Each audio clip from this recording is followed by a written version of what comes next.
দেখেন, আঞ্চলিক নাটকগুলো কেন বেশি করি আমরা, বা আমি করেছি অনেক বেশি।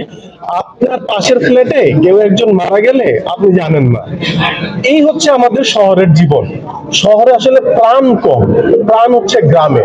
কারণ আপনি 1 কিলোমিটার দূরেও রিক্সাওয়ালাকে আপনার দাদার বাড়ির কথা বললে সে আপনাকে নিয়ে যাবে সেই পর্যন্ত। আমাদের এক জেনারেশন আগে যান, সবাই গ্রাম থেকে আসছে। তো আমাদের শহরে যে জিনিসটা হচ্ছে, শহরের গল্পগুলি প্রেম ভালো ফ্রড আকারে দেখানো যায় না, আবার অনেক রেস্ট্রিকশন থাকে।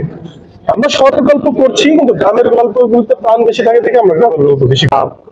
বাক স্বাধীনতা, আহ, এখন তো আমরা নতুন কোন গভর্নমেন্টের, আসলে নির্বাচিত গভর্নমেন্টের আন্ডারে না, একটা ছাত্র জনতার বিপ্লব হয়েছে দেশে, তারপরে আমরা একটা চমৎকার জায়গা পেয়েছি। তো সেই জায়গায় আমরা এখন অনেক কথাই বলতে পারছি, যেইটা হয়তো ওই যে বললাম, আমাদের মধ্যেই তো অনেক শিল্পীরা ছিল যে আমি একটা কথা বলবো, আমার কলিগ যেই হয়তো এটা রিয়েক্ট করছে, এইটা যেন না হয়। ওই জায়গাগুলো আবার যেমন না হয়, তোমরা আরো ফ্রিলি কথা বলতে পারবো। এখন কি ফ্রিলি কথা বলতে পারছেন?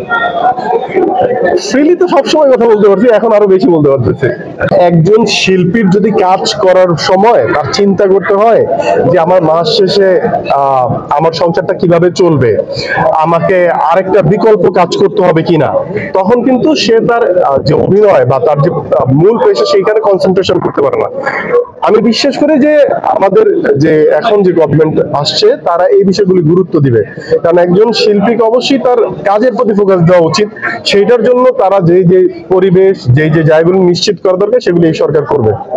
আলহামদুলিল্লাহ, বেশ কিছু কাজ করলাম। যেমন আমার একটা সিরিয়াল চলে, হাবুর স্কলারশিপ। যখন আন্দোলনটা চলছিল তখন আমি লন্ডন ছিলাম এটা শুটিং এ।